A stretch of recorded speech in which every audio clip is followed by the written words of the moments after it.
The Calgary Marketing League, which we created, is a content experience and a networking platform.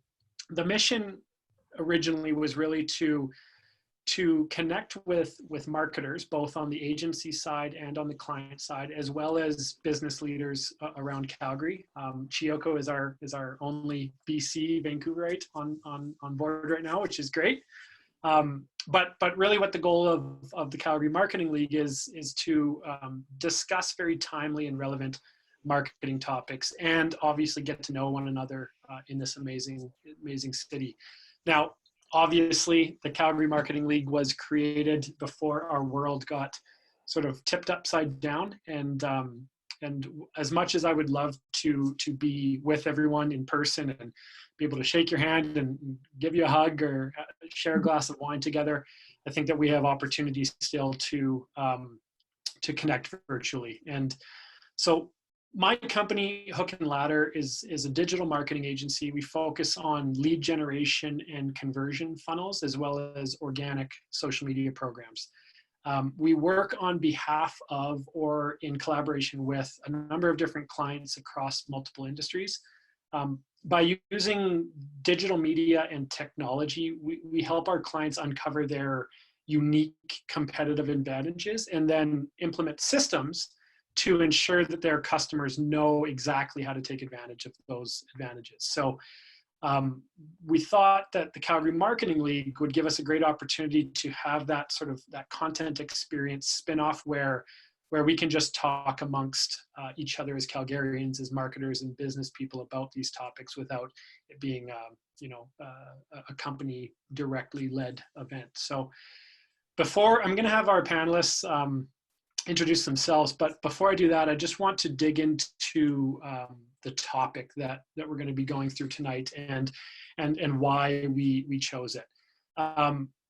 Company culture is magic, right? That when it's built and nourished, it has the potential to, move mountains in your industry, amongst your competitors, but most importantly, within your four walls for your team or your clients. Great culture propels you to win, and bad culture has the ability to really, really hinder your growth or hurt your company. Without a strong leader that commits to leveraging his or her position and influence to create other leaders amongst the team, I don't believe strong culture, at least in my experience, is possible or that it can be achieved. But this is why I want to dig into the topic, because at Hook and Ladder, we have a certain way of looking at culture and building it and nurturing it. But with our panelists tonight, I know that there's a wealth of knowledge and experience that's from different perspective, and that's what we really want to dig in tonight. So what you can expect is about 45 minutes panel, 20 to 30 minutes question and answers. There's a little Q&A button at the bottom for all of our panelists. If you want to, over the course of the discussion, put some questions in there, and then Connor will curate those and ask them of our panelists. Actionable takeaways, because everyone on the panel has, again, a lot of experience from different industry and different scenarios. I anticipate you being able to take away a couple nuggets that you could either implement at your company or share with a friend, or double down on something you're already doing. And at the end of the webinar, if you're able to stay for the whole thing, there's going to be a very, very quick little survey. If you want to fill that out, chance to win a Skip the Dishes gift card, which obviously is much more usable nowadays than before. And but if you're not able to stay for the entire webinar, the survey, actually, Connor, if you don't mind grabbing that survey link, if you have it, and throw it into the chat group there, and folks can fill out the survey when they leave. Okay. So quick thumbs up from everyone if you can hear me, our three panelists. Okay. We don't have to do that again. We got a message coming in from Connor. All right. We're good to go. So what I'm going to do is pass it off first to Judy. If you can just give us a quick rundown of who you are and what your what your company is and what you endeavor to do. Okay. Hi, everybody. My name is Judy Riege. I actually have two companies, Connected Leaders and Youth Learning to Lead. The long and short of it is I'm actually doing leadership learning and development, as I say, from the classroom to the boardroom. So I bring neuroscience and emotional intelligence to the art of leadership. And my youngest clients are in kindergarten, and I work with executive teams across North America. And I'm also heavily involved in our Olympic and Paralympic or high performance sports systems. So looking at leadership and culture, I guess you could say, in schools, in sports, and in workplaces. Awesome. Tynan, why don't you tell us a bit about yourself? Hey folks, my name's Tynan Allan, and I am the Director of Growth at a startup in Calgary called liveweb.io. And basically what LiveWeb is it's a software that enables you on your website to have a live chat tool. We built a live chat tool. I'm sure you've used one of those in your life, but we changed up the live chat tools that we saw and added video calling right into them. So you can go to any website that has our software running on it, start typing into the live chat, and within seconds be on a video call with the company you're trying to get a hold of. So it's been kind of a crazy time for us as we have a bunch of new people that have never been our customers before. So I lead the marketing and sales engine there, and I am super busy. And it's awesome. It's fun, and I'm so thankful that I still have a job. On the flip side of what that is as my kind of main job is that I also have a background in company culture transformation consulting. And so before I joined LiveWeb, I worked at my own company and then worked at Deloitte and did a lot of like company culture sort of workshops, led executives through those and helped companies sort of thrive in their culture. And then from that sort of decided to put it on the back burner and start a podcast. So I'm the host of the Culturing podcast. And so I interview leaders from around the world, usually, chief people officers, vice presidents of people in culture, or CEOs, and we just talk about what's happening in their world, what's culture like for them, having a conversation sort of like we're going to have tonight, but just in a podcast format, one-on-one. So yeah, happy if you check out LiveWeb or Culturing podcast. I'm sure Caleb's got the links or whatever for you, but let me know if you ever want to talk any of those things. Thanks, Tynan. Yeah, the podcast is fantastic for anyone that wants to check out. It's very, very well done.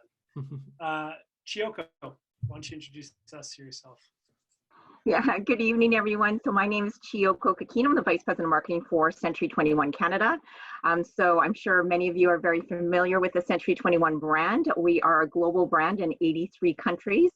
The brand globally was started out of the United States, coming up in 50 years in 2021.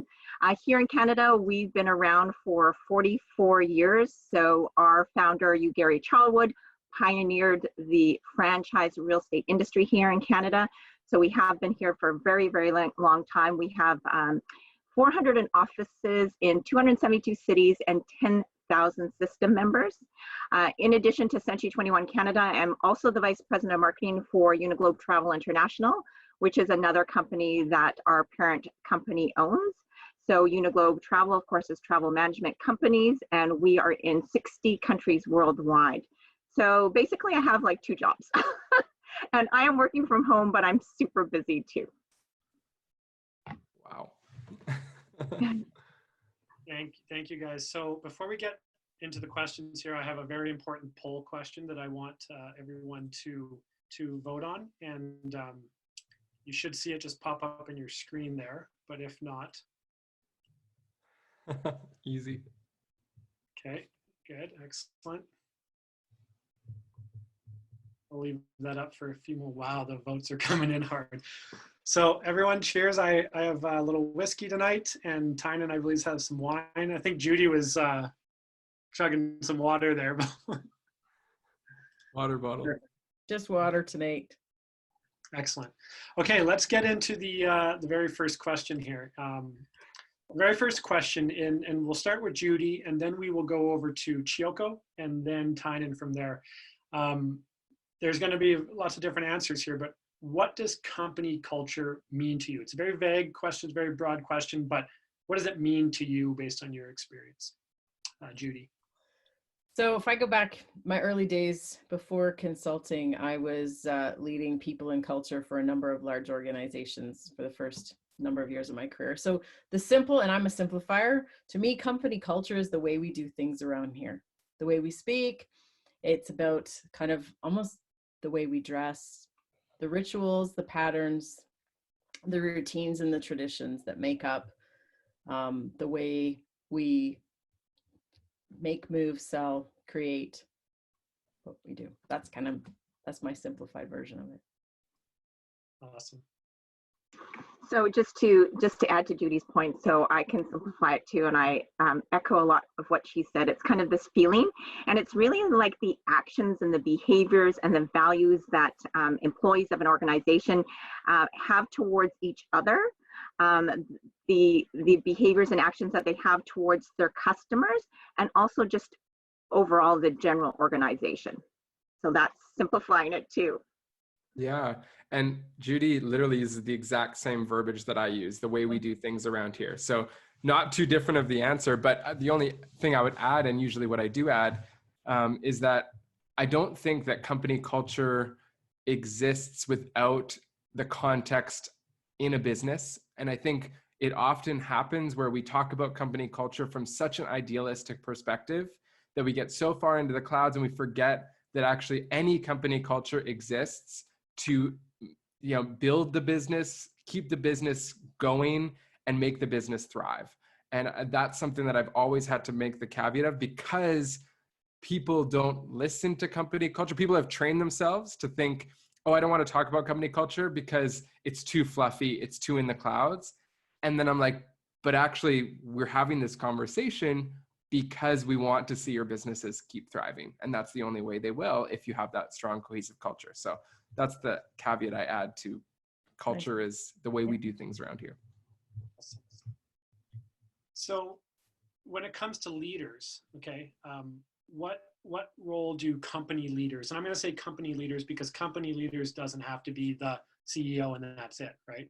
The whole team can play that leadership role, but what role do company leaders play in establishing strong company culture, and what role do employees play? We'll go backwards now, Tynan. Yeah, I think, I'm still early in my career and young and have seen a lot, but have much more to see. The one thing that I've observed, and again, it's an opinion still, but I've often found that leaders get too much credit for the culture and employees don't get enough. And I think for me, of course, like you started us off by saying, Caleb, that, leaders, unless there's a strong leader leading the charge, it won't ever get there. I think that's important. But I also think that the best leaders I've seen at, creating culture is simply that, they do a really great job, just like in any, scenario, they do a really great job of empowering their teams to take the culture, run with it, and shape it. The worst thing you can do is decide what the culture is supposed to be for your organization and then make your employees do whatever you say they do, right? That's dictatorship, but it's so common. It's CEO and his 3 vice presidents getting around in a, room and saying, here's where we're going to go. And I saw this TED talk from Simon Sinek, and this is our new culture. And then, all the employees are like, that feels so inorganic. That came from nowhere. That's nothing of how we behaved, or, as Shioko was saying, like that doesn't summate any of our behavior. And so I really feel it has to be this super connected, intermixed union between employee and leadership. And it has to come out organically. I think that the thing that I always end with is the culture usually already exists.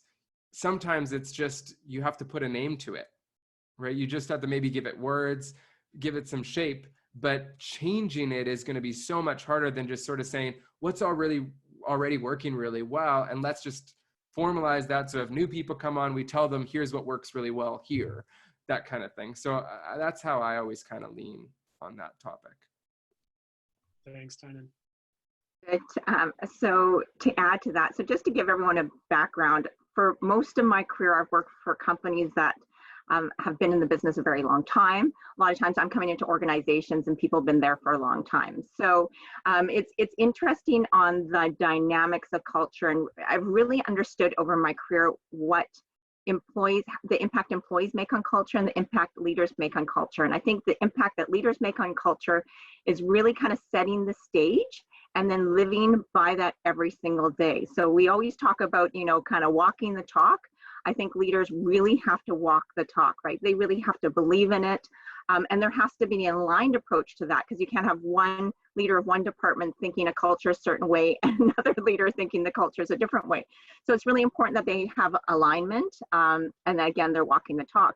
And then from an employee standpoint, I agree that there has to be that employees need to nurture the culture, and then they really take it to the next level. So leaders can, again, set the stage. They need to live by it every single day, but the employees nurture it, right? They're the ones that are living and breathing it every day and really kind of taking it to the next level.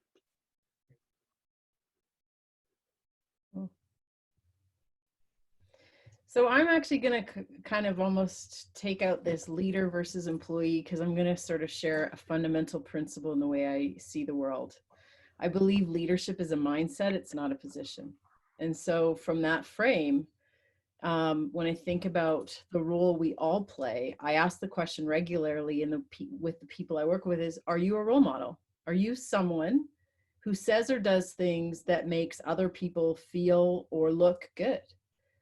And I think that, to build on sort of what everybody else has said, we all play a role in culture.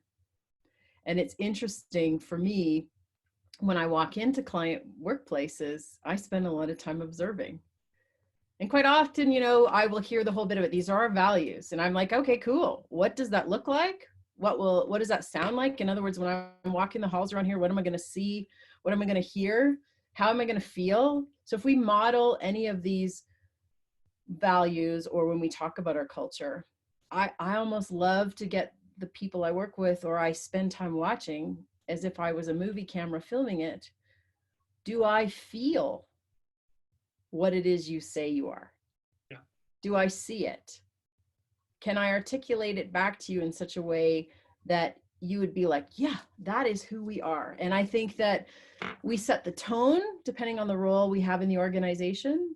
But to what the others have said, I think we foster a culture when we give everyone permission to model it every single day in their own way.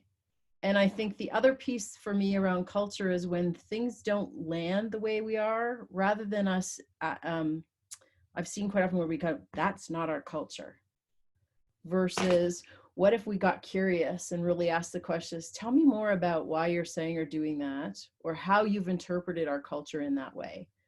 Because I think that's where we start to create a sense too of belonging. And culture to me also is about that idea of I belong here. And in that belonging, I'm in the service of something bigger, or to play on what Tynan says, whether it's the business goals, the service goals, whatever other things we're trying to do. So those are my 2 cents. That's a great point. Actually, that comment just made me think of something a couple of weeks before, about 3 weeks before COVID sort of really rocked our worlds. Our agency signed up and became a part of what's called the Great Game of Business. And we've implemented the Great Game of Business in our company, which essentially boils down to, creating a company of leaders, full financial transparency, common goals, and sort of gamifying the concept of business. And what we found was that commonality that you're talking about really provided a platform so that we're all going after the same thing, but we acknowledge that any one individual leader is going to have ebbs and flows as it relates to, mood, energy. But on the net, when we are all positioned and empowered and given a real opportunity to fill that role of a leader, through respect, I think what it is, that ebb and flow starts to normalize, right? And it becomes less about the leader. So everything you guys said makes me feel very, very happy in terms of, I think we're doing the right thing. So when experts talk about it, it kind of lends credibility to we're going in the right direction.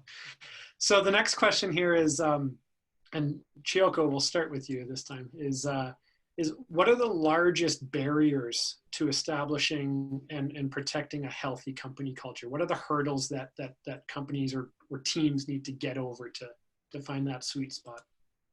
You know, I think it's important that that everyone's aligned and everyone has similar values. And I know that, you know, and I'm not specifically talking about the value itself, just about the value on how people treat each other. So how, you know, if you respect your colleague, and, you know, and if you treat them with respect. And I just think that generally, you know, making sure, and it's hard in larger organizations because there's a lot more people, but just getting that alignment on the values people have, I think sometimes is challenging, specifically, again, when you're going into companies that there's, you know, long-term employees, or there's already an existing organization and an existing team. So I think that's one of the challenges. I think the other thing is we all get super busy, and I find that I really have to take a step back, and I really have to take the time to, you know, to acknowledge people, to listen, to, you know, give them a hug, to high five them if, you know, they've done something well. And again, just trying to nurture the culture and trying to lead by examples. And I think our first intent is always just to race around. I've got a 16 million emails. I've got, you know, all these different things. And it's just to like take the time to smell the roses, right? It's just, you know, having the time to make sure people feel valued and they feel like they're contributing. And if they have an idea, yep, come on in, even though I have a million things to do. But it's just, again, taking the time to allow that culture to flourish. Rather than force it, right? Oh, Tynan, you're... Can you remind me of the question? I was caught up with Chiyoko's answer. The biggest, what are the biggest, in your experience or opinion, the largest barriers or blockades to establishing and protecting a healthy company culture? Gotcha. Yeah, I mean, for me, the one thing that I thought of when I was reading that question beforehand was that we simply don't talk about it enough. I think it's so funny how many times in organizations that I've worked with in the past, even my current one, is, and this is what I've been inspired, you know, seeing you and your company, Caleb, go through this process of the great game process, is that you now have times on your calendar where sort of the only thing you're going to talk about is culture. And I think that's something that across the board, if people just started to do even once a month with different teams, having, I mean, you're going to have a sales conversation, you're going to have a new product roadmap conversation, you're going to have a let's review finance, like there's going to be so many different like topics that you have meetings about. And yet it's so rare to see on someone's calendar, like how Judy will go into organizations and just observe. Sometimes I say, show me your calendar. And if there's not one meeting that has a specific focus or a meeting agenda point that says the first 25 minutes is discussing culture challenges we're going through right now, that's a barrier to having great culture. And so I think just being able to say, hey, this is a meeting that we're just setting aside, working out problems that we're having with our team, with how we communicate, with all the things that can disrupt the way our culture is great and not great. I think it's so funny how we do that with every other element of the business. The culture is this thing we think about a lot. We talk about a lot at the, you know, lunchroom. We gossip about a lot, but we don't take into our own hands and put it as a priority that we're going to spend time on to work on. Great point. Okay, so here would be my thoughts. I think the greatest barrier to us building and establishing culture is self-awareness, which is actually the entry into emotional intelligence. So if I liken leadership or culture to a high-performance sport, and I think about what we do in training environments with athletes where we videotape them, I do not know one leader or one organization that shows up, gets up in the morning, straps on their GoPro, walks around, sits down at night, pours a glass of wine, and goes, how'd I show up today? Yeah. And I think one of the things, so I'm building a little bit on what both you said, is when we don't pause and we don't actually watch and learn, we don't actually build a culture. Because I don't know about you, I think every one of us gets up in the morning, puts our pants on, gets ready for work, heads out the door. Well, not now. And, you know, their whole thing is around like, I'm showing up at my best, Right. But we get busy. And when we get busy, all this other stuff starts to show up. And so self-awareness to me becomes a bit of individually, am I aware of how am I modeling what we say we're all about? Collectively, I love your idea of like that idea when, if you show me the calendar, when and how often do you talk about it? Quite often I say to groups I work with, if your 100% focus from a self-awareness standpoint isn't building trust, building a network or a team around yourself, I call them the kind perspective crew. If you don't have a kind perspective crew, you're hooped. Because what that does is it gives you a feedback rich environment. And if you're not getting feedback, you're not learning. And if you're not learning, there's no impact on your ability to influence, impact, performance, or results. You have no idea. We're all running blind. We're doing the best we can with what we know. And unfortunately, feedback is an F word in most organizations, as is feelings. Feelings drive the bus in our behavior. And feedback's the only way, in the absence of a video camera, that we're getting any perspective. And so without those things, I think we can talk a good game, but unless we build the practices and the processes that allow us to see, hear, and understand what's happening. So as a coach, that's what I do with a lot of groups. I go in and I just watch. And I say, here's what I'm seeing. Here's what I'm hearing. Is that what you want it to be? Because I think those are the kinds of things that when we become mindful and we plan for them and we talk about them, we get curious about them, we're building not only our individual self-awareness, which is the foundation for great leadership, but it's also the foundation for trust, which is actually the ground zero for teams and organizations. Mm-hmm. And then the organization itself then can grow from that space because there's a continual feedback and a learning loop. Yeah. Anyway, that's a very long answer, but that's, well, you know what, I think it boils down to that for me. Well, while you're hot here, I'm gonna ask you the next question. It's a little bit related more to the times we find ourselves in, and that is, what are the keys to maintaining, if we are able to create this beautiful magic called great company culture, what are the keys to maintaining that with this remote company environment that we're in? How can we build it? How can we maintain it? How can we nurture it? How can we risk it not fading away when we're looking at a computer? But none of us are ever really looking at the camera. We're only looking at different people. So you're never, you know. So I had a conversation this week. I've had this conversation a couple times this week, actually. And I'm hearing a lot of, oh man, I'm zoomed out. And I'm like, there's your cue to zoom in. Oh yeah. Zoom into what's driving that feeling for you. But I mean, I look at this, and on one hand, I'm watching everybody else. But if there's ever a time to sort of, as an individual, how am I showing up in these conversations? I hate to say it, but you got a live camera like none of us have ever had before. And what's your energy? Right. And when we see people who don't have energy, I think we have to go in and say, how are you? What do you need?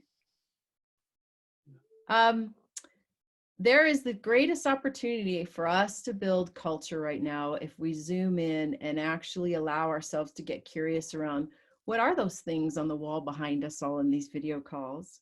And what is it we're doing that are allowing people to bring something in? How are we making sure that we have moments where we don't talk about work? How are you? I was working with a group where we had to answer 3 questions.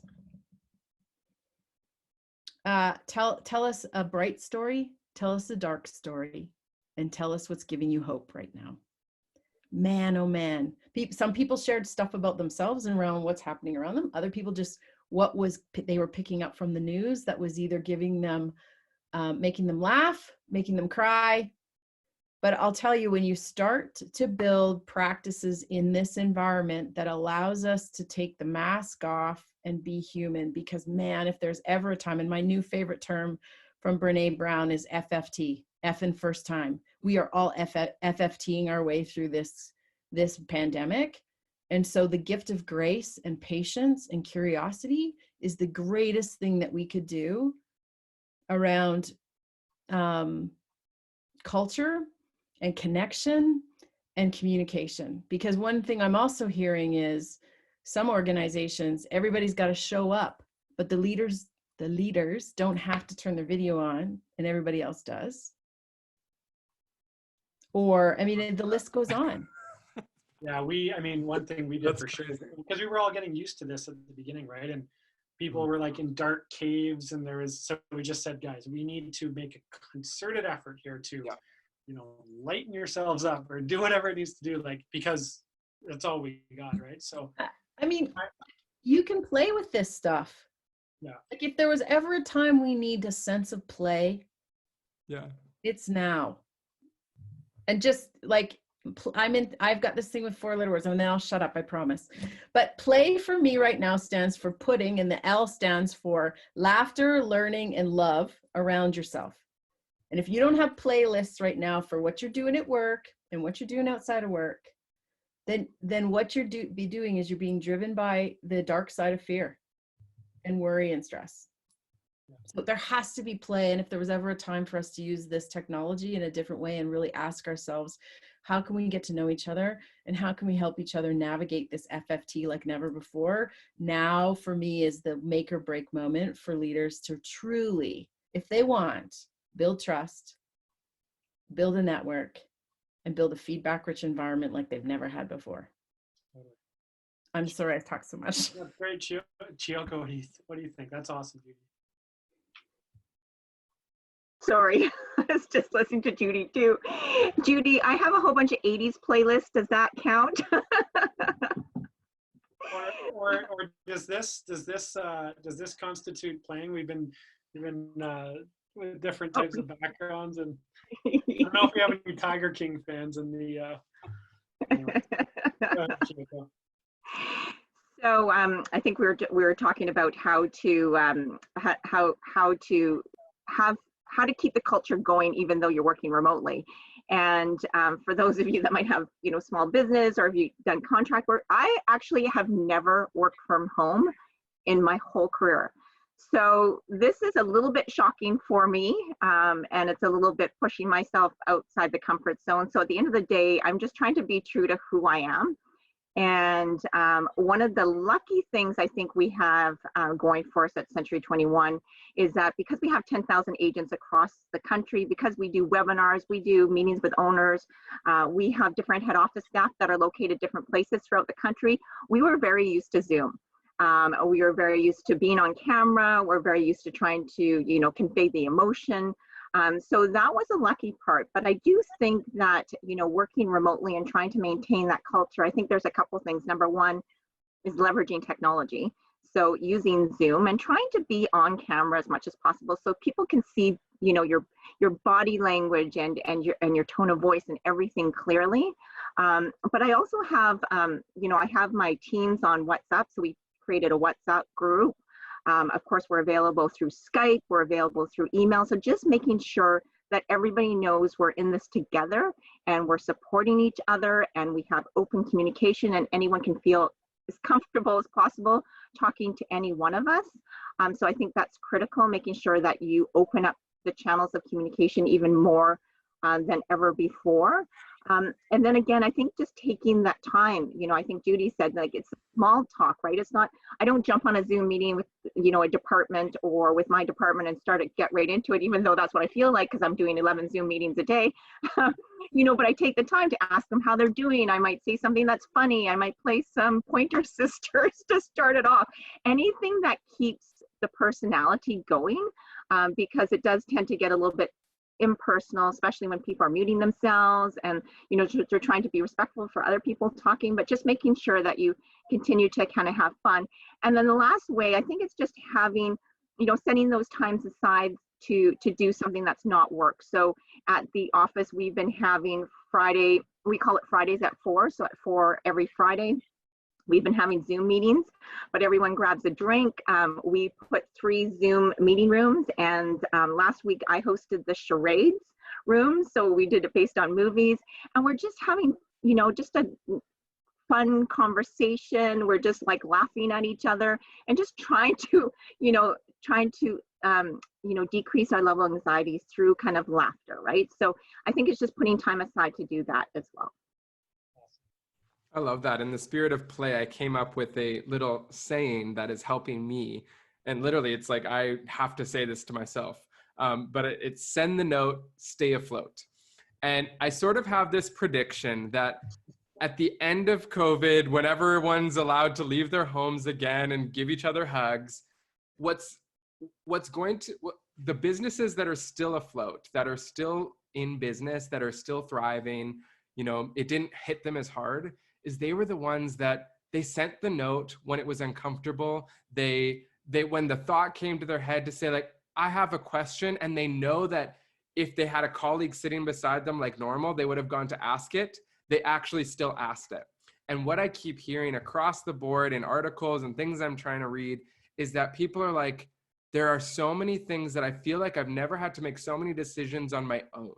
I feel like because we're literally isolating ourselves even when we're still working remotely. And so I think even though you're isolated at home, you don't have to be isolated from your team. And I love what you're saying, both of you, that like it's really about like staying in communication. And honestly, our team is really struggling with this right now. It's something we're pushing for, but it's, even though we work remotely, half our team lives in Europe. Like, we're used to working remotely. It's hard. It's not easy. And it takes a continued effort. I think honestly, the thing that I would recommend, and I'm trying to do this, is every week you start fresh and you say, again, how did we do? Like Judy is saying, like if you're an athlete, I mean, I think all of us here on this call, I used to be a professional dancer. Caleb played football. Chioko, you're already saying you're going to go work out. Like, we all think a lot, probably like athletes in some way, but you have to measure this. And I think you can't let a week go on where there's bad communication or lack of communication and then do that again next week. You have to take stock, and then you have to say, Kate, last week wasn't good. We need to improve, and this week's going to be better. And I think, you know, it's going to be a few different kind of maybe KPIs that you have to add in that are like, maybe we need to look at how many Slack conversation messages were sent this week, because again, that should be higher than when we did have all those conversations beside the water cooler, et cetera. Let's make sure those numbers are actually kind of high, because if they're not, there's probably some stuff getting missed. There's probably some things that aren't getting executed on. We're probably not moving as fast as we could. And until you're really taking stock of that, you're probably going to you're not going to see them coming until it's too late. And that's what I'm afraid of for a lot of businesses, if this isn't something they think about. Judy. You know what, you just twitched on, you put a point there that I think is really important to capture. When you think about stress and the amount of cortisol that runs through our bodies and our brains when things are crazy and new and change is happening all the time, eventually our bodies can't handle that level, and then the cortisol comes off. So it's almost like having a hangover in some respects. So what you said earlier for me is really important, is when you have a bad week, or how do you make it okay for people to talk about, I'm having a bad week, here's what I need. Right. And if we, because there's this idea in neuroscience and emotional intelligence that if you can name it, you can tame it when you talk about our emotions. But if we stuff it, it gets bigger. And I think the biggest concern and the biggest place and space in my practice right now is it's 4 weeks, 5 weeks in, and I'm reaching back out to all my clients going, okay, I just want to make sure you know, I'm the vault. I'm the weeping, yelling well. What do you need to unpack so you can go back out there and do what you need to do? And I think the amount of emotion that's really in our organizations and individually is much greater than I think we're honoring. And if we don't talk about it, we do risk missing an opportunity to take our culture to a whole better level when we make it okay to have a shitty day. Yeah. Well, that's much better solution than what I've done. I have a scream room downstairs where you can't hear anything. No way. Can I just add one thing? Because I know that, you know, for the people that are watching this this webinar, I know it's kind of taking away tactical things that they might be able to implement. And, you know, one of the things that I have found, because it's not just about, and I'm glad I was thinking about this and the rest of the panelists have helped me think about this, but it's not just about nurturing the culture at the office or the marketing department. It's about nurturing the culture of the entire organization. And again, there's 10,000 people across Canada that we have to nurture a culture with. And so I use a platform called BombBomb. It sends out, of course, video email messages, personalized video email messages. And someone will write me something, like they'll send me an email, a question, and I will respond back to them via video. So I'll be like, I'll be like, hi, Caleb, I know you asked me a question of this. I just want to touch base and see how you're doing. And of course, answer your question. So now, they get the visual of me. I can actually, instead of typing it along, because we're always so, conscious of our grammar and everything, but now you can express your caring. And to me, that helps to nurture culture. And the other thing it does, because I go to a ton of offices across Canada, is it starts to build that relationship with someone that I don't have a relationship with. So when I actually see them in person, they think I'm their best friend. Like I walked into offices and I've been hugged immediately because they're like, I've seen you on video. It's like, yes. So I do think that's a way, if you don't have the opportunity to, get on a Zoom call or pick up the phone, just sending those video email messages are great. I know that BombBomb has a 14-day trial that you can actually just try it if you want. So just go to bombbomb.com and you can try a 14-day trial. That's awesome. We use a tool called Loom, which is the same, Loom. The benefit there is that you see when people have opened it and how far they've watched. So that's probably the same thing. What I wanted to do is open up another quick poll here, and each of you can kind of, we'll only run the poll for about 30 seconds, but maybe if you have a couple thoughts on it. So in your experience, what kills company culture fastest? And so in your experience, so maybe just pick one. I think it's only a single choice anyways, but.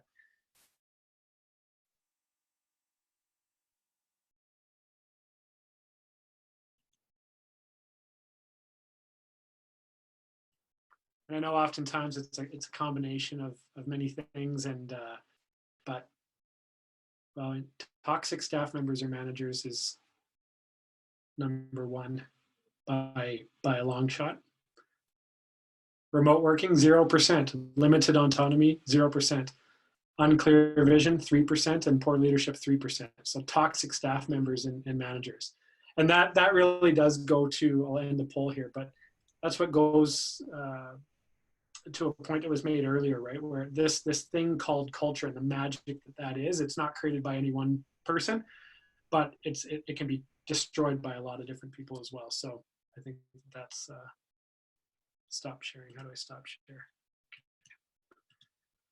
Okay, so I want to tap into you guys, some of your experience in history. Where did you first learn the value of strong team culture, or who embodied it best for you? Where did you really feel it and felt that it was real? What was the circumstance? Who were the players? That kind of thing. Tynan, I'll start with you. Oh, this is a tough one. People have asked me this a lot, like, why did I get into like the company culture space? And the great answer I have is that there wasn't somebody. And so I went down a path of trying to see maybe there are companies out there that people actually like to work at, because I was working in probably 3 or 4 organizations at that point, and I didn't like to work there. And so that was really my motivation, to search out ones that did. And then I never really, to be honest, to this day, I haven't worked in my ideal company culture environment yet. I've often gone to other places and helped them create theirs, but I haven't found that for myself yet, which is so interesting that I'm in that space and have a podcast about it. I think it's because I'm so curious about trying to find it.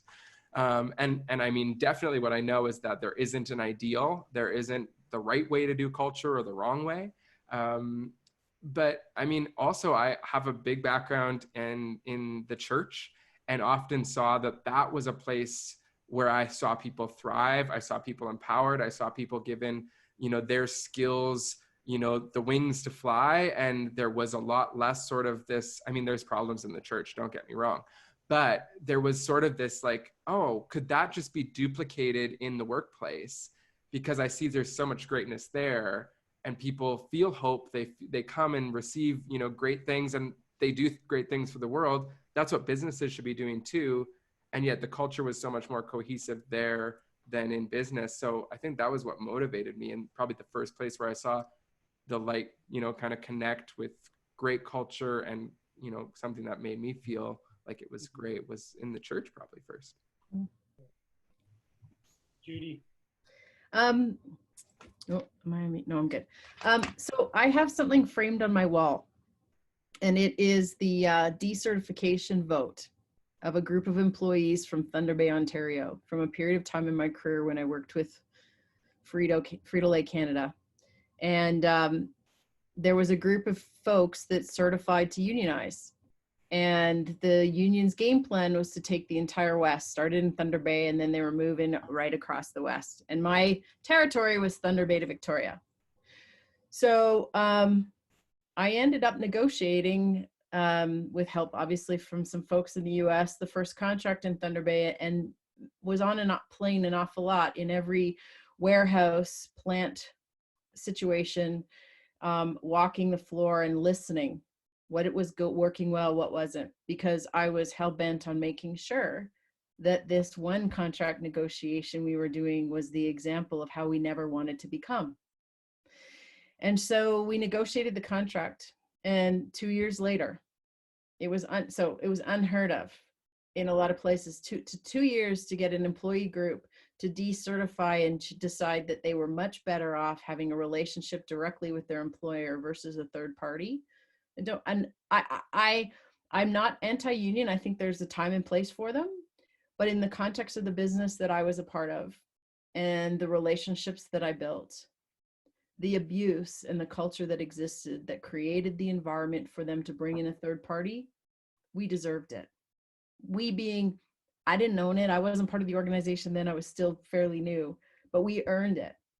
And then it became my role as sort of the lead in HR and organizational development to start to educate us across the organization around what is it going to look like, sound like, and feel like for us to never have to go through this again.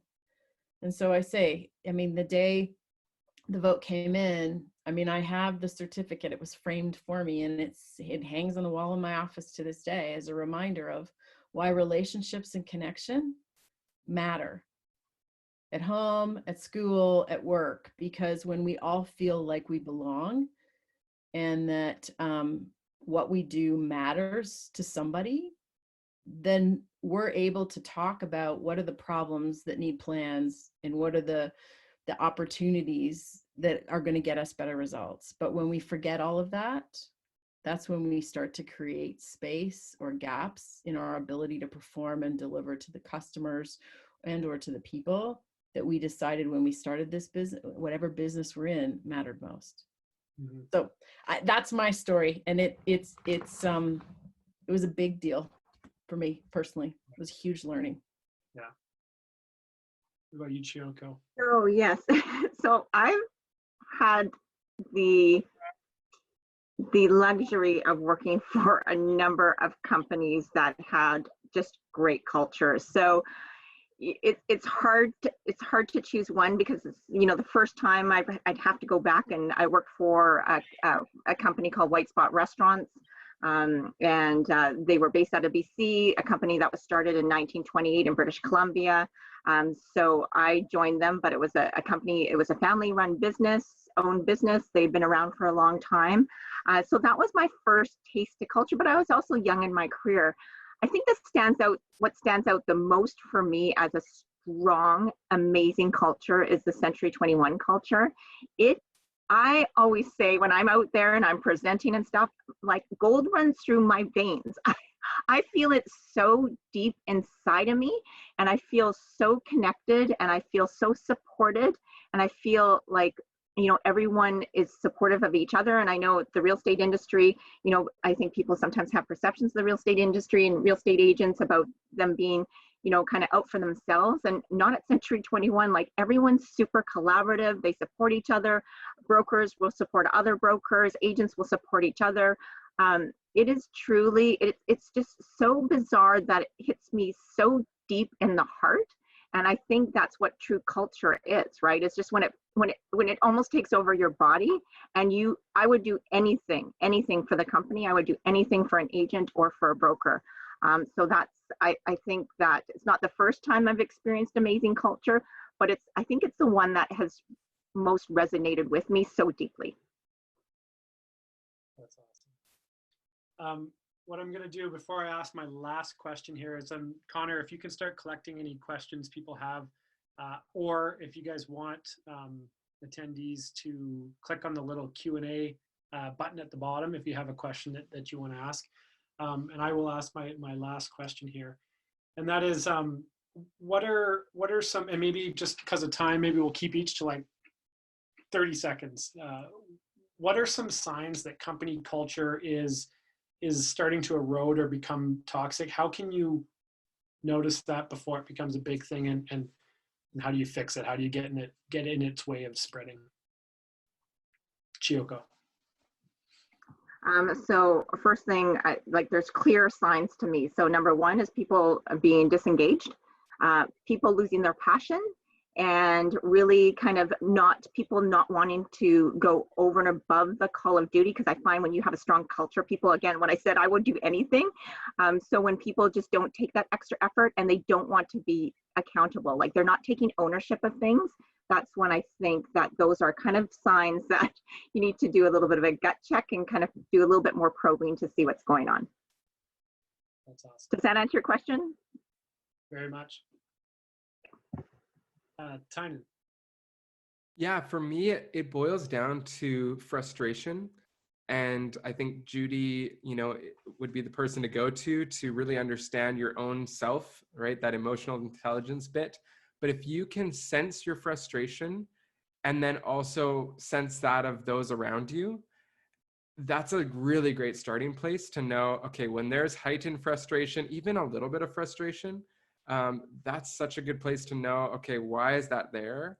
And then the flip side of it is just, the other sign is that if you can't deal with that frustration, if you feel you can't either have the conversation, or if the conversation, happens where you're like, hey, I'm frustrated with this. Hey, this isn't going well for me. And that conversation isn't well received. That's also a pretty telltale sign you have some work to do. And I mean, it's really common, but I continually find, especially, when we go back to the leader versus employee thing, that this is really challenging when you have a lot of leadership teams around the world right now that still really feel like nobody can come to them and say, hey, here's what I need from you. I'm noticing that when you lead this way, it affects the team. Very few employees globally, there's not a large proportion of the employee base that isn't in a leadership level that feels comfortable going to leaders with that type of thing. And I still really feel like in this day and age, those companies will slowly die out, because we're seeing that when companies do have that type of leadership structure where even, I'm sure I can just tell about Chiyoko that you're the type of leader that if somebody from Victoria or somewhere that you barely see them and they're like, hey, you said this the other day, it really, I knew it hurt somebody, I know you would receive that well. And you'd be like, oh my gosh, thank you so much for telling me. There's very few leaders that will do that, but that is a telltale sign, the flip, that culture is really strong. Awesome. And Judy. Okay, I'm going to give you an acronym, self-awareness. So I'm going to go back to what I said before. Things are starting to fall apart when people are in bed. There's blame. Excuses dressed up as really good reasons, and busy is a very good reason, or excuse dressed up as a reason. And there's defensiveness and denial. So listen to yourself. Are you in bed? And then the other thing is sit around a table. Are people attacking, like when groups start to attack people and not problems, or they polish problems that never get a plan, then your culture's falling apart. So my favorite term is, what problem are we polishing today, folks? Because what it does, the more problems we polish, the more bed behavior shows up. But you flip it around, your culture's okay when you hear people saying, I am, I can, and I will. Awesome. So Connor, I don't know if you've collected any questions there. Connor. Yeah, we've got one question from Merlin Ness. The question is, what about for startups? So tips to establish culture. What would be your first step?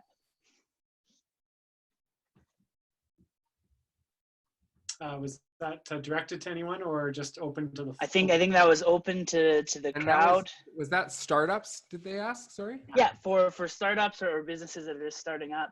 So tips to establish culture and what would be your first step? So we could go around the table. Let's go with Tynan. Okay. Yeah, the thing, I did a workshop last year for startups. And the one thing that I said was, again, be very careful to get too formal about culture from the get-go. The one thing that I've found often happens is that, if you're a startup, you're creating pitch decks and you're doing all this stuff and you're trying to like formalize what are your company values and da-da-da-da-da. But the thing is, again, and this goes back to my earlier point about culture has to serve the business, and a different culture will actually be aligned to whatever business is. So, a marketing agency versus a tech startup requires a different culture to thrive. And so just again, be very careful when you're starting to not formalize too much and say, this is the way it's supposed to be, versus build a really great business and really focus on that. And then come back and say, what are the cultural attributes that have helped us get to where we are today? And let's keep doing those and reinforcing those. So that's something that I often focus about. And then the other thing that you can get really inexpensive, like cultural diagnostic tools that I would rather you start those earlier, where you sort of are getting this, something like there's a company out of Montreal called Office 5, there's Peakon, there's 15.5, there's tons of softwares that can just throw out a little bit of a survey, maybe 10 questions every couple of weeks. You can set the preferences, but that'll just say, it'll collect information about your team, even if you're only a team of 8 people. I mean, my team is only 9 people, and there's still many days that go by that I have no idea how people are doing.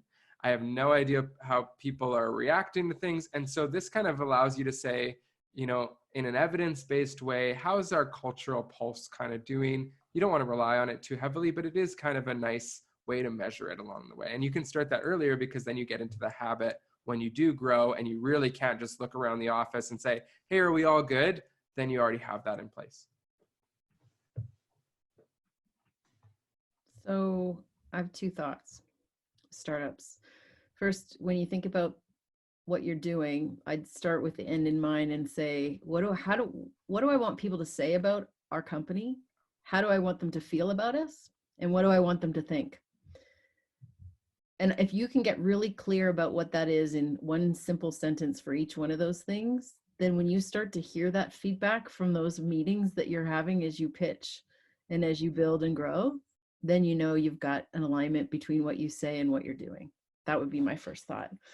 And then if I could build on what you said, Tynan, around cultural surveys and stuff, this is me putting my human resources OD hat on. If you don't take that data and come back to people and say, here are the 5 things I learned, here's the one thing we're going to work on.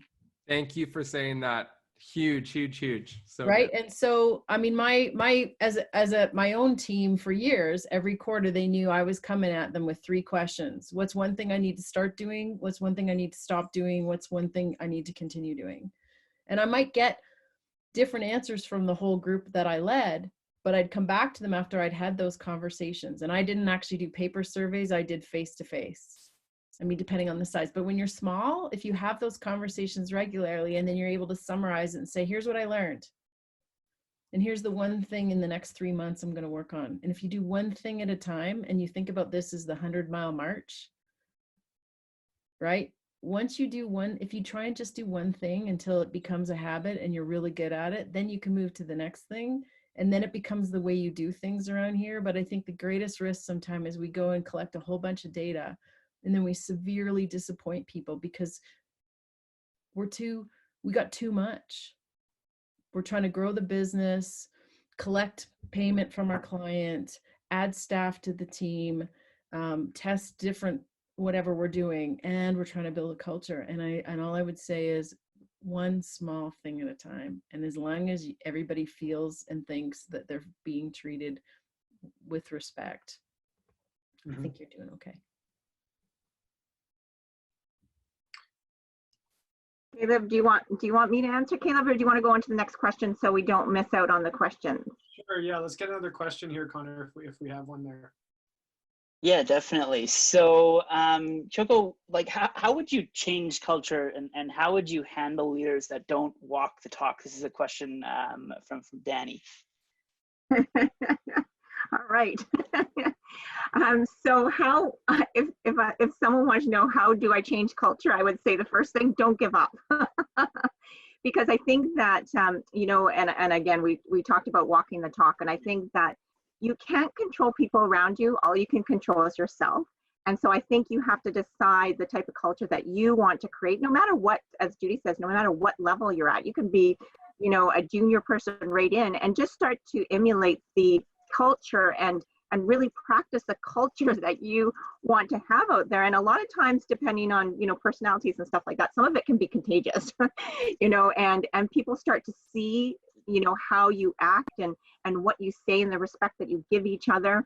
And I think that's really important. It's just, it is challenging sometimes, specifically depending on what level you're coming into. But all I can keep saying is that you just need to say, you know what, be confident that you can change it, and put your I can hat on, and definitely don't give up, and just live and breathe by who you are every single day. So I think that's my tip. I saw another question come in that I thought was interesting. Thank you, Gio. That was awesome. So maybe Judy or Tynan, whoever has an answer for this, but how can great culture directly impact, maybe just one thought each or something, but how can great culture affect top and bottom line revenue increase or profit increase, right? How can we marry those more emotional sort of like team dynamic group formation things into dollars and cents? This is a really simple thing. I was a member of an 8-person leadership team. And the one thing that changed the entire culture that led to a significant set results. So we went from a $150 billion business unit to a $350 million business unit, and got more than our fair share of capital from the mothership, as we called it. We had one list at the end of every meeting, and we called it our did WIS list. And it stood for, did I do what I said? And at the end of every meeting, we said, okay, what did we decide here today? Who's doing what by when? And we started every meeting with just going down that list. The next meeting was, you could only answer yes or no. And it would just spit out a % complete. And it sounds really silly, but I will tell you, we had defined a culture, we had defined a whole bunch of other things, but as a group that leads the decision-making and the problem solving for the organization, when DidWIS became the only tool we measured and monitored, margin grew, market share grew, profitability grew, and the respect and influence we had organizationally, because we delivered what we said we would deliver, and we got more than our fair share from everybody else.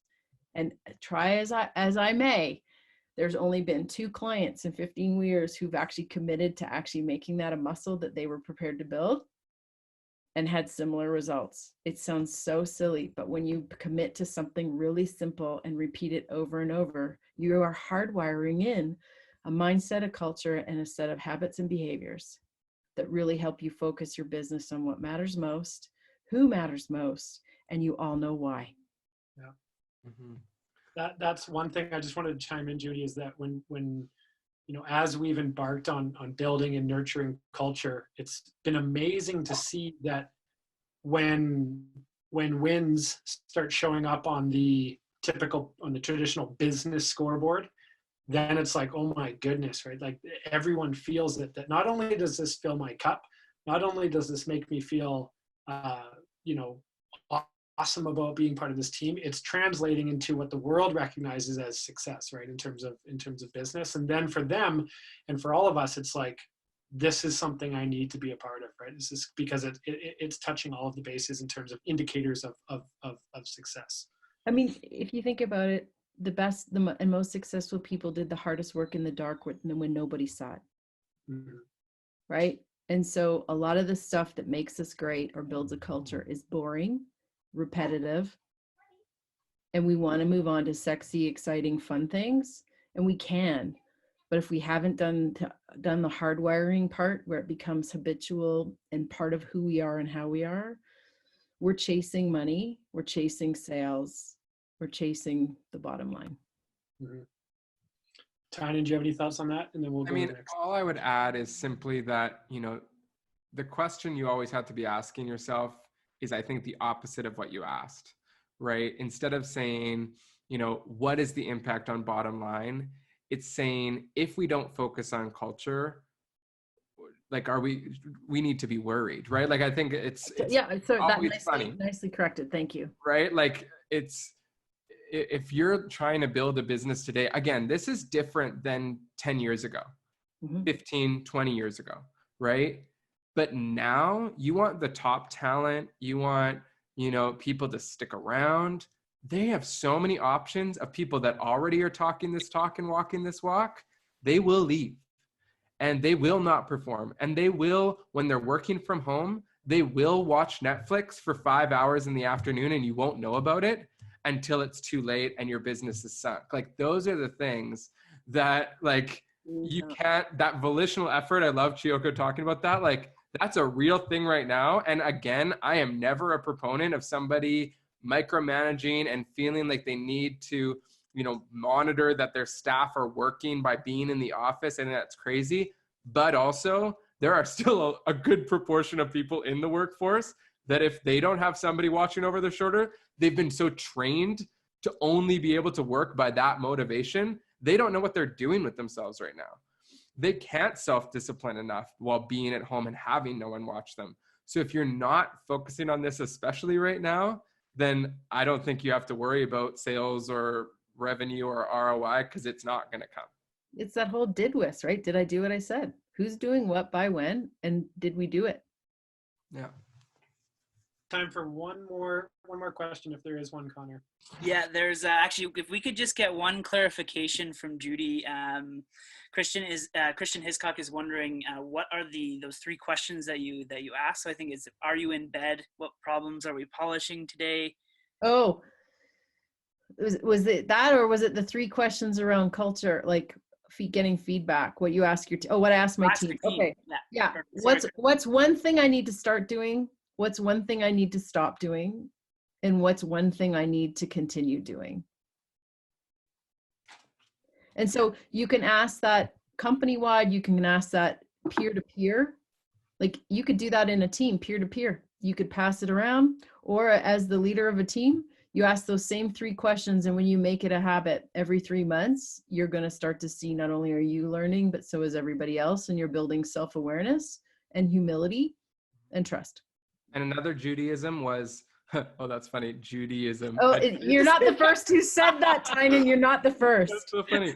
You also said that in a recent meeting you said, tell us one light story, one dark story, and one thing that's giving you hope. So that's maybe another 3-question thing that people were asking about. Oh, there you go. I wrote that down. Yeah. But there is a brain-based reason why 3 is really important. Because our brains love to be very binary, either or.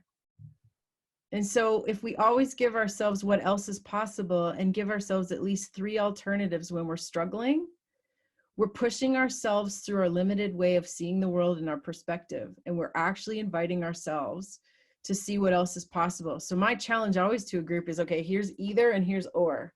What's and? And what else? Give me 3, 4, 5. Because usually the best solution is somewhere in the intersection of all those possibilities. So that's maybe why a Judaism is about 3. There is a science of 3 good things.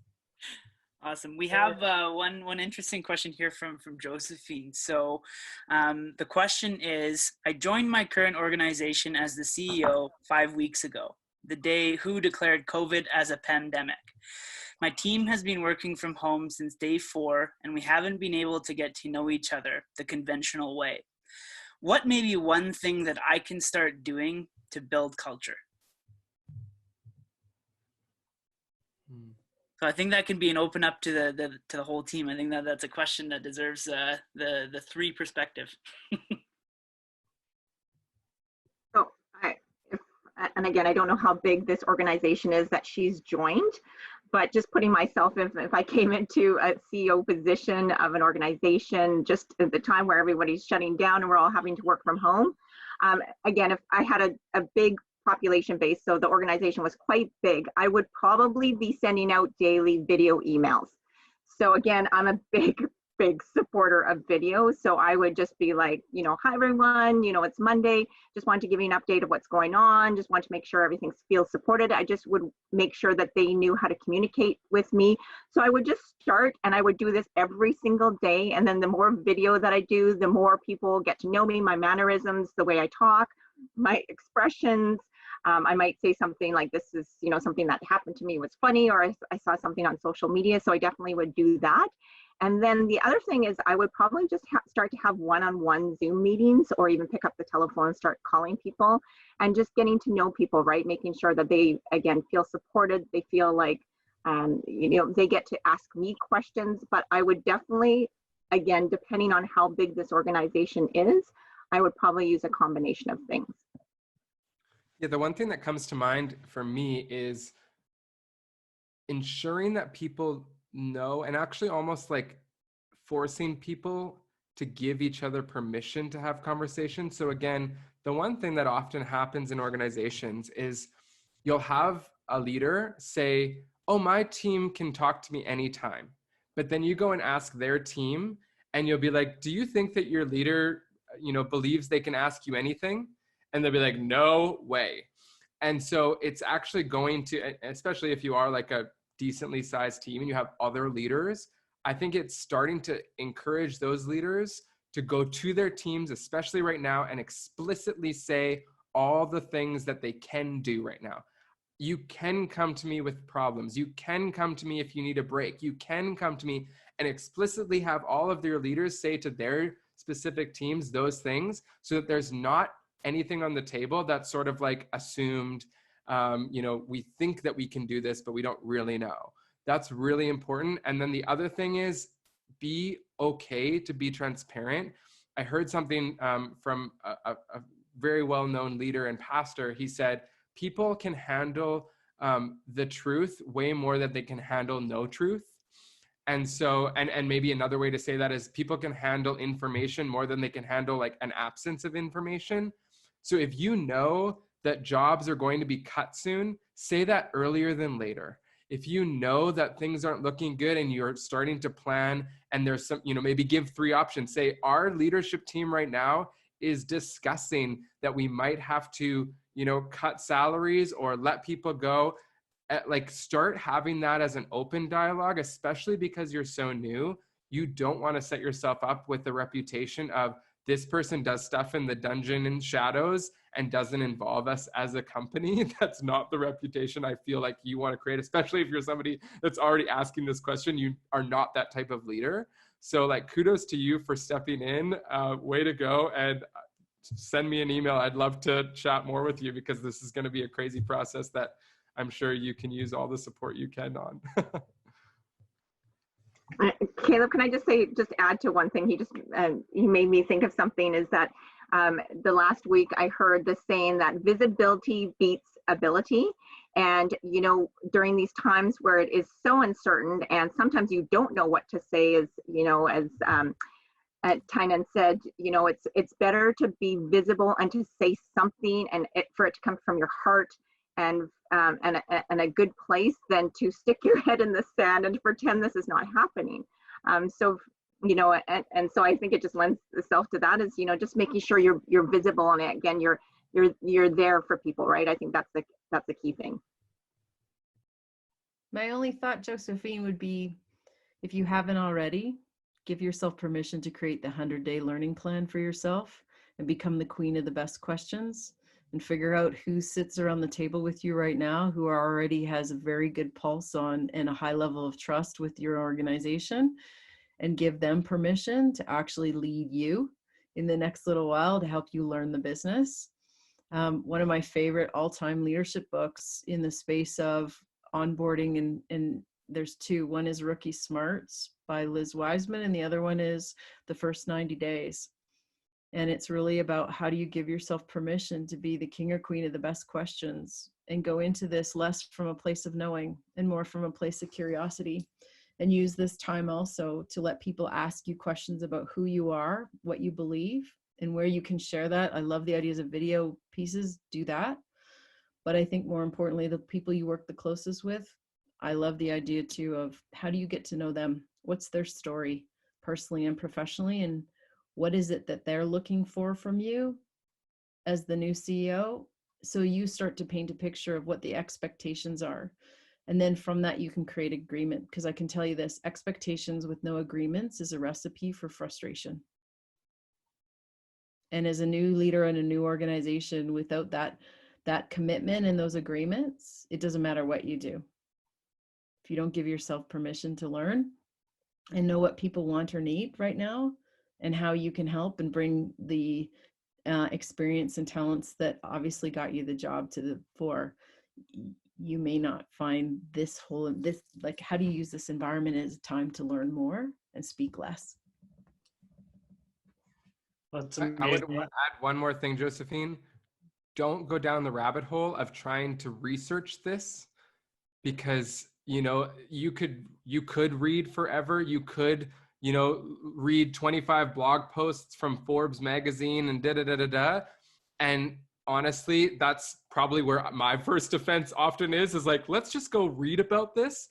Honestly, I think the time is now to take action. I mean, you're here, you're taking in, you're getting some feedback, but don't overload yourself with like, what's the right way to do this? Again, like Brene Brown would say, no one knows what they're doing. So give yourself permission to know that, and you're totally doing awesome.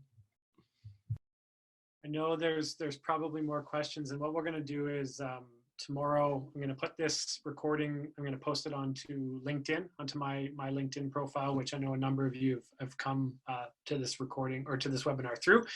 And I'm going to have Judy and Tynan and Chiyoko just kind of keep an eye on that post over the next few days. And if there's any more questions, I think that we could have a pretty good discussion there. And I just want to thank everyone. I'm obsessed with being on time, and we're 2 minutes off, but it's fantastic. I think that was amazing, especially considering the content that we covered. I'm sure a lot of you are in the same boat as me. It's now time for my most enjoyable time of the day, which is, baby bath time and a few stories. And so I think that, at the end of the day, guys, is that let's put this all in perspective. We have a fantastic opportunity here for ourselves, for our family, for our team. Seek positivity, seek stories and articles and conversations of positivity, because never in the history of the world have we all been fighting against the same enemy, right? And the same force. And so we have an opportunity here to just soak up all the positivity we can, and see if we cannot bleed that into our team. And when everyone on the team is doing the same thing, we're going to do more than float, is what Tynan said. I think we have an opportunity to really soar here. So I thank you very much for Judy, Tynan, and Chiyoko for all of your experience and your perspective and your thoughts. And thank you to all of the attendees that joined. And I hope soon we can get back to having the Calgary Marketing League in person, and maybe share a couple drinks and some hugs and some laughs, and we'll go from there. So thank you guys today. Thank you, everyone. Blessed, everyone. Thank you. The survey, when it ends, there'll be a survey. So Okay. take care, everyone.